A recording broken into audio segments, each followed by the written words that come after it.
সেটা হলো ধর্ম যে শান্তির যেখানে বার্তা দেয়। আমি নিজে তবলিগে প্রথম যেদিন গিয়েছি সেখানে ওই শান্তির আশায় গিয়েছি, শান্তির জন্য আমরা এখানে গিয়েছি, ধর্মটাকে জানতে চেয়েছি, বুঝতে চেয়েছি। তো তবলিগের এই কার্যক্রম পুরো পৃথিবীতে শান্তিপূর্ণভাবে চলে আসতেছে।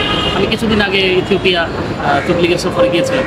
আমি অবাক হয়ে গেলাম, একটা যেখানে মেজরিটি খ্রিস্টান সেখানে ধর্মীয় সম্প্রীতি যে পর্যায়ে আছে এটা অতুলনীয়।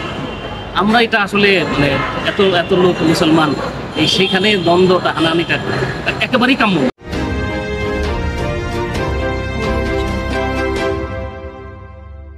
যারা করছেন বেশিরভাগই হলো কোনো একটা আবেগের জায়গা থেকে করতেছে। আবেগের এখানে সুযোগ নেই। কোনো একটা ঘটনা এত মাস একটা ইস্যু, সেটা একটা তদন্তের মাধ্যমে কিছু হলেই সুন্দর।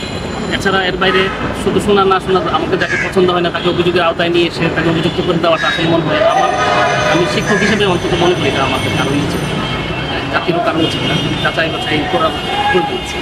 সেটা মনে হয় বিচার বিভাগ তদন্তের মাধ্যমে হলেই সুন্দর। বিশেষ করে এটা তবলিগের সাথে কখনোই যায় না। এটা অরাজনৈতিক একটা আন্দোলন, অহিংস একটা আন্দোলন, যে আন্দোলনের মাধ্যমে প্রত্যেকেই ভালো হওয়ার জন্য সে একটা সুযোগ চেষ্টা করবে, ইমান বানাবে আন্দোলন।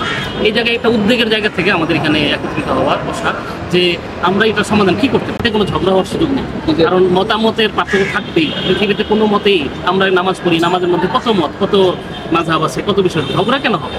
বিষয়টা যারটার সেটা করলেই কোনো ঝগড়া হবে না। একজন এটাকে আরেকটাকে বাতিল, আরেকটা নষ্ট এবং এটাকে ধ্বংস করতে হবে এরকম কোনো মতামত উগ্রপন্থা কট্টরপন্থা না হইলেই কোনো সমস্যা হবে।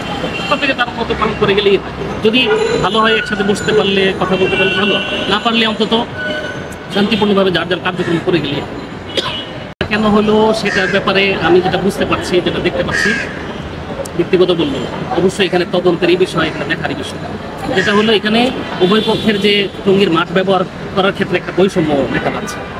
তো এক পক্ষ তাদের জোর করতে পেরেছে, কিন্তু আরেক পক্ষ জোর করতে চেয়েছে, এখানে দেওয়া হবে না। এখানে যে কোনো অবস্থায় এটাকে রুখে দেওয়া হবে, বাধা দেওয়া হবে, এরকম একটা পন্থার কারণেই শেষ পর্যন্ত এটা দিকে গিয়েছে। কিন্তু তারপরেও সেটা কাম্য না, কোনো অবস্থাতেই এটা হওয়া যায় আইনে বলতে হবে। এখন কথা হলো নিহতের বিচার হওয়া পর্যন্ত এটা কার্যক্রম সবই বন্ধ থাকলে সবই বন্ধ থাকবে, সবই চালু থাকবে, সবই চালু থাকবে। কেন একদিকের লোকজন চলতে থাকবে আর একদিকের লোককে বন্ধ করে দেওয়া বিচার হওয়া পর্যন্ত? এটা বিচারটা কি মানে ওনাদের কি বিচারটা? বিচারের আগে তো আপনি বলতে পারবেন না যে এদেরকে দোষী, অতএব এদের বিচার হওয়া পর্যন্ত। আপনি কি তার মানে আমার ফাঁসি হওয়া পর্যন্ত আপনি কার্যক্রম বন্ধ রাখতে পারবেন? আমি একটু বুঝতে পারি না, ওনাদের হয়তো বক্তব্য আছে, নিশ্চয়ই কোনো কারণ আছে। আমি ওনার ব্যাপারে কিছু বলতে যাচ্ছি না। উনি দেশের একটা শ্রদ্ধাপূর্ণ জায়গার মধ্যে আছেন, উনি একটা দেশের রাজনৈতিকভাবে পরিচয় গ্রহণ করেন। তো সব বিষয়ে ওনার অনেক অনুসারী আছে যাদের কাছে উনি অনেক সম্মানিত। আমি ওনাদের সাথে সম্মান রেখে বলতে যাচ্ছি, ওনারা ওনাদের জায়গা থেকে ঠিক আছেন, ওনাদের জায়গার দাবি ঠিক থাকতে পারে, কিন্তু এটা বিবেচনার জন্য সবার কাছেই, সবার বিবেচনার জন্য সবার কাছেই সুযোগ আছে। আমি আমার ব্যক্তিগত জায়গা থেকে বলতে পারি আর বেশি। আমাদের দেশে তো এখন তো এই সংঘাতের পরিস্থিতির কারণে পৃথিবীর থেকে যে আসার, যে পৃথিবীর থেকে আসে, বিশেষ করে বড় যিনি আমির, যিনি প্রধান, উনি যখন না আসেন তখন এটা আসলে ওই বিশ্বরূপটা পায় না, ইউনিভার্স রূপটা পায় না। না পাওয়ার কারণে এখানে অন্য যে আসার জায়গাটা ওটা লোকাল ইস্তেমাল হয়ে যায়। আর হয়েছেও তাই। বাংলাদেশে দেখেন, আমি জানি না কতজন এসছে, কত দেশ থেকে এসছে, যেখানে আমাদের 100-র উপর দেশ থেকে বিভিন্ন জায়গায় আসতো আমাদের দেশে, কিন্তু সেটা কিন্তু নাই।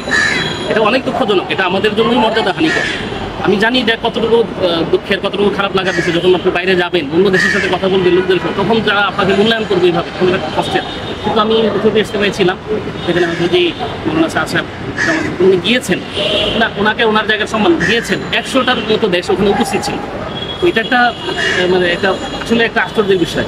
কারণটা হলো এখানে ওনারা এটা ওপেন রেখেছেন, সবার জন্য রেখেছেন, সংকীর্ণতা দেখান নাই, উদারতার কারণেই এটা হয়েছে। আমরা উদার জাতি, সামগ্রিকভাবে বাংলাদেশের মুসলমান সাধারণভাবেই কোনো সংঘাতটা পছন্দ করে না, কিন্তু সংঘাত অনেকেরই পছন্দ। আমি জানি না রাজনৈতিক বিষয় হতে পারে, কিন্তু দেশের সবাই পছন্দ করে না এটা বলবো, কিন্তু সাধারণভাবে লোকজন সংঘাত পছন্দ করে।